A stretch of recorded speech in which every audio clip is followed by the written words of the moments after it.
ئێمە دایمە هەوڵمان ناوە لە پار خراپتر نەبین هیوادارین چاکترین بەزی شەڵا ئەگەر وەکو پار نەبین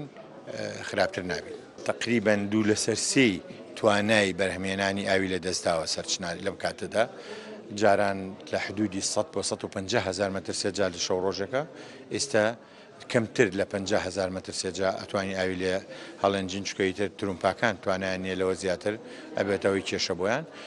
دوکانی 1 و 2 هەر خۆی بەتوانای نیو ئیشەکەن لەبەر نەبوونی بوجە و چاک نەکردنەوە و بژانەوەیەکی پێویستیان ئێمە دایمە دووبارەیەکەینەوە کە ئاڵێن 50 ملیۆن دلار بەلایەنی کەمەوە بۆ بژانەوەی هەردوو وێزگەکە زارورین حکوومەتی هەرێمە بێبیری لێ بکاتەوە هاوکاریمان بکات. لە 135 بۆ لە 150 ئاوی سلێمانی بەفیڕۆچێت و ئەوەش ئەگەڕێتەوە بۆ کۆمەڵێ نەبەستنی تەوافە و با بڵێن